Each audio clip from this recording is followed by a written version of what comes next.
On va d'abord réciter la prière pour ceux qui sont d'accord avec ça. Donc, Seigneur, éclaire-nous, donne-nous la sagesse et le discernement, afin que nous prenions des décisions justes et équitables pour le bien commun, l'épanouissement et le bien-être de notre collectivité. Amen. Et donc, ce soir, c'est la séance à journée du 3 novembre dernier. On va vous proposer l'ordre du jour suivant. Bienvenue et prières, ce qui est déjà fait. Lecture et acceptation de l'ordre du jour. Au niveau des finances, le maire va faire un rapport sur la situation financière. À 10.1, on va se prononcer sur la réfection du chemin Pemonca et demander une subvention au programme PDRF.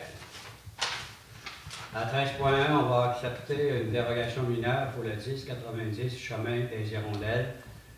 À 14.1, on va autoriser une somme à être versée pour l'aménagement du terrain du Festival des camionneurs. Et à 16.1, il y aura, à 17, c'est-à-dire il y aura une période de questions. Et par la suite, on va lever l'Assemblée. Donc, on aura besoin... Proposer. Oui, M. Goyargeon. Mme Gagnon. Est-ce qu'il y aura des questions?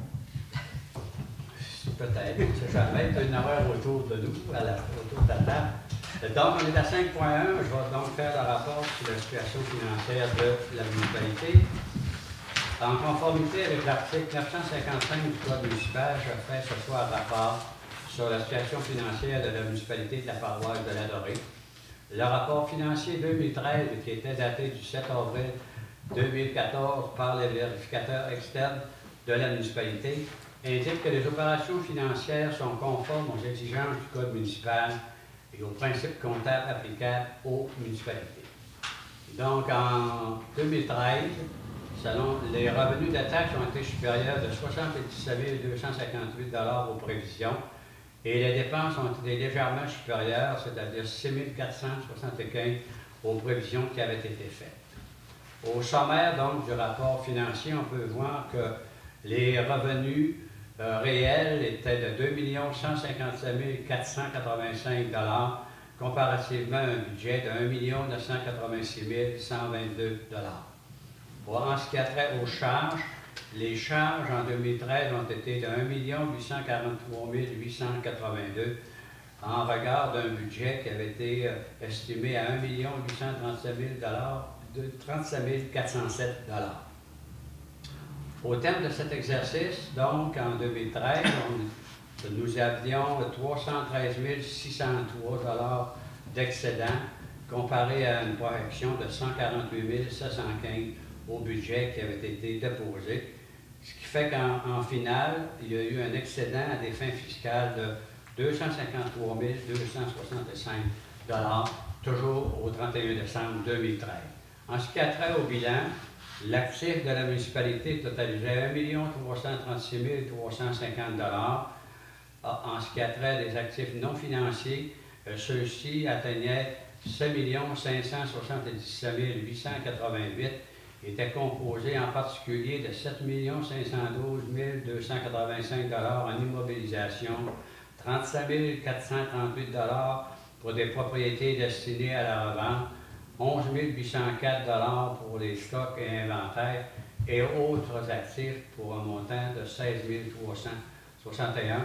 Le total des actifs donc non financiers et financiers était donc de 8 914 238 En ce qui a trait au passif, donc le passif était au montant de 1 520 640 était constitué grosso modo de créditeurs et charges à payer au montant de 284 137 des revenus rapportés de 70 000 et de la dette à long terme de 1 166 510 pour un total donc de 1 520 647 Ce qui fait qu'au niveau de l'excédent accumulé non affecté, on pouvait retrouver 785 556 des réserves au montant de 96 285 et des investissements nets dans nos immobilisations pour 6 511 750 totalisant 7 393 591 et finalement un total passif et excédent au total de 8 914 238 Le montant de rémunération et d'allocation de dépenses du maire sont de 8 672 et de 12 290 pour tous les membres du conseil. La rémunération accordée pour la participation à des comités était de 632 pour le maire et un total de 3 840 pour tous les conseillers. La rémunération totale des élus atteignait donc 25 434 soit 9 304 au maire et 16 130 aux conseillers. Ces rémunérations et allocations sont versées en conformité avec le règlement 210-002 et des indexations qui y sont prévues. Le total des délégations de compétences en 2013 à d'autres niveaux s'élevait à 425 323 composé en particulier de 70 057 pour la sécurité publique, c'est-à-dire la Sûreté du Québec, et aussi un montant de 90 597 étant notre quote-part comme participant au regroupement de la brigade d'incendie La Dorée, Saint-Félicien-Saint-Prémy. Les quote-parts versés à la MRC atteignaient donc 264 669 et se répartissaient de la façon suivante. 21 450 pour l'aménagement, 1037 pour le code municipal, 46 634 pour les frais d'évaluation, 168 691 pour les matières résiduelles, 26 857 pour les frais d'administration. Parmi les investissements les plus importants qui ont été réalisés par la municipalité en 2013, on peut noter la modernisation du système de production d'eau potable pour 478 164, le transport, c'est-à-dire réfection des eaux et accessoires et aussi 14 879, administration, l'équipement de bureau et le système Wi-Fi 9 929, l'hygiène du milieu, égouts et aussi 8 923, aménagement et urbanisme 827, bâtiment au complexe sportif 2293 pour un total de 522 015 en ce qui a trait aux investissements majeurs. Depuis 2013, la municipalité a octroyé des contrats supérieurs à 25 000 aux structures et pour les raisons suivantes. Réfection des rues des Saules, les excavations Gélarouche incorporées, 705 469. Les assurances municipales auprès de la mutuelle de la municipalité du Québec, 34 687. Entretien des chemins municipaux, pièces d'auto Christian Allard incorporé, 88 000 Réfection de l'avenue des Jardins, Pavex, 134 865.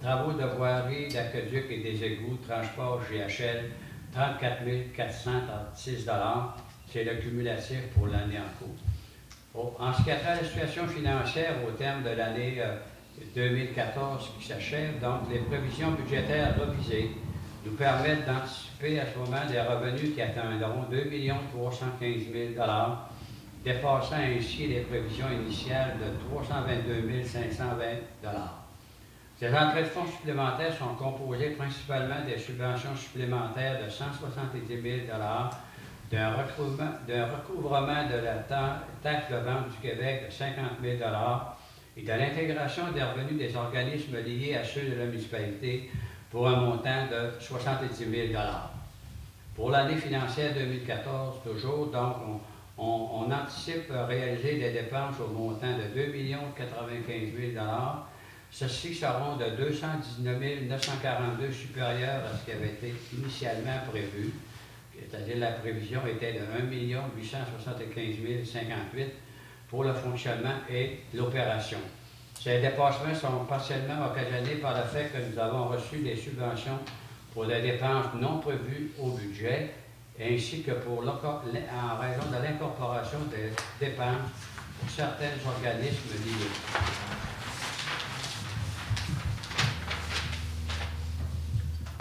Au cours de l'année 2014, 48 000 ont été consacrés à des fins d'immobilisation à partir des revenus de fonctionnement et à moins d'imprévus incontournables au terme de l'année 2014, nous anticipons conclure l'exercice financier par un surplus qui atteindrait 20 000 .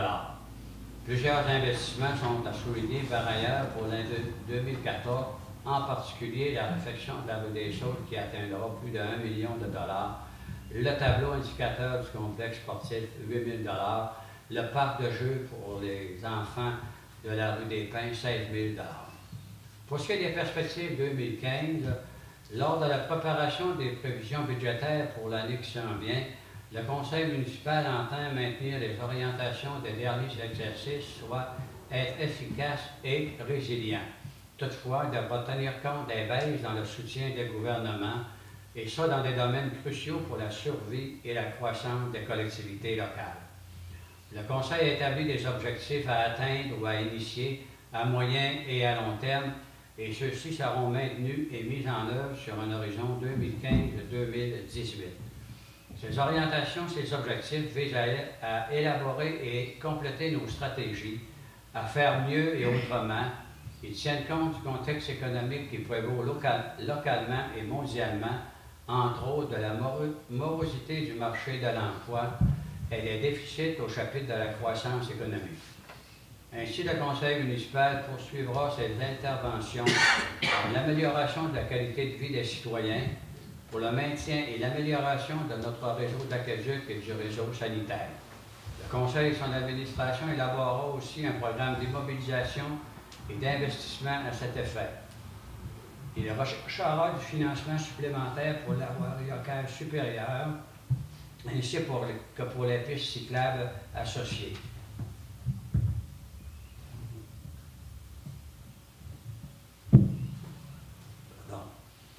La municipalité poursuivra son projet de mise en place de services de santé et d'hébergement pour les personnes en perte de mobilité par la phase 2 de la résidence dorée. La municipalité entend continuer de se positionner afin de profiter des opportunités créées par les investissements de l'État dans les infrastructures.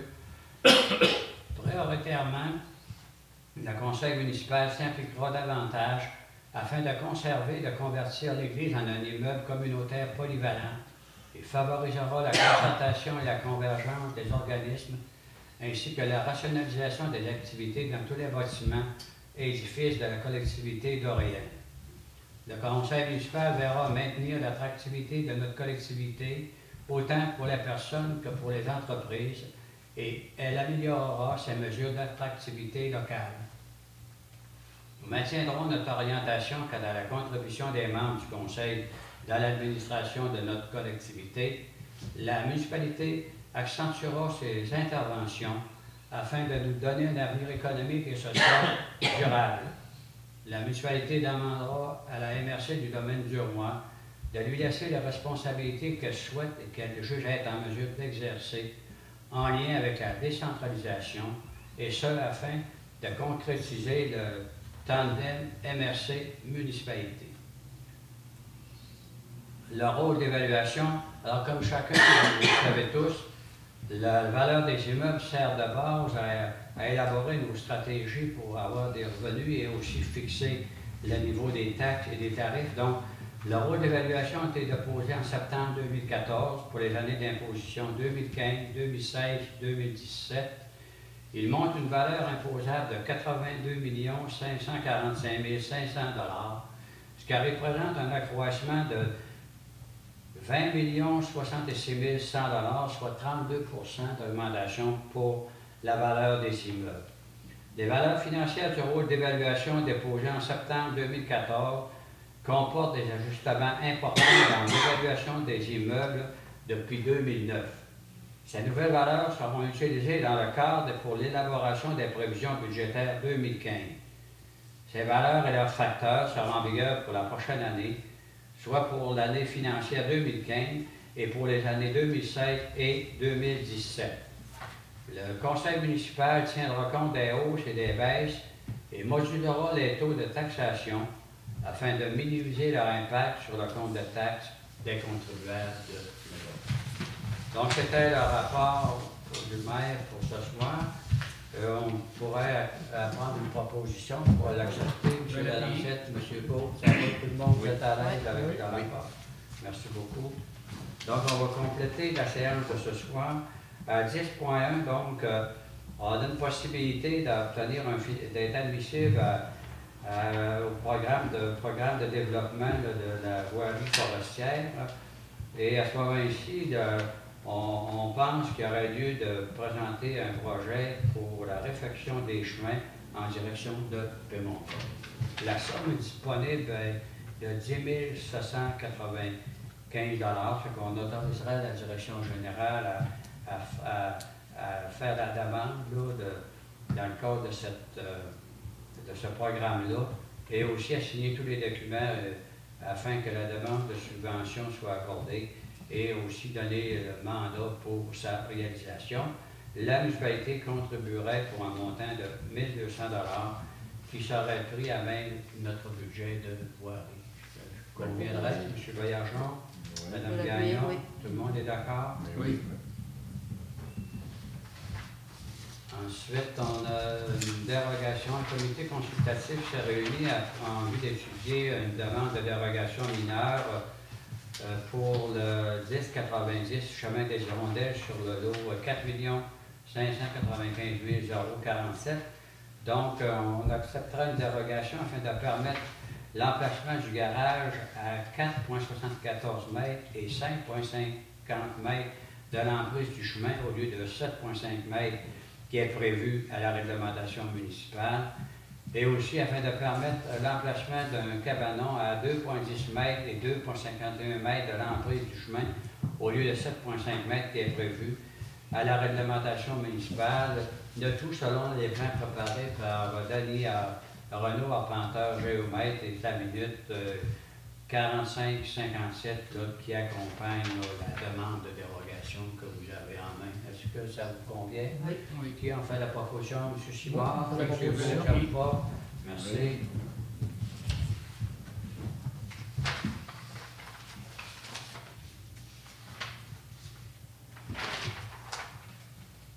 Et on a à ce moment-ci 14.1 aménagement terrain du Festival des camionneurs. En fait, on a eu des différentes rencontres, certains membres du conseil là, avec le Festival des camionneurs et nécessairement, il faut arriver à la conclusion que la piste d'accélération actuelle représente des risques importants pour la sécurité à la fois des participants et de la foule.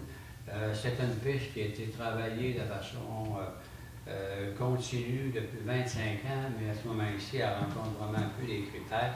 Fait qu'on avait convenu de donner un coup de main à l'organisation du Festival des camionneurs pour élaborer des plans sommaires là, pour réaliser ce projet-là. Donc, on n'a pas encore le détail, mais on pense que ça pourrait aller entre 150 et 200 000. On n'a pas tout le financement, là, tant du côté de la municipalité que des gouvernements du festival, mais à ce moment-ci, on pourrait contribuer là, dans la réalisation des plans sommaires, dans le montant qui a été suggéré par Dessau, qui est de 3 100.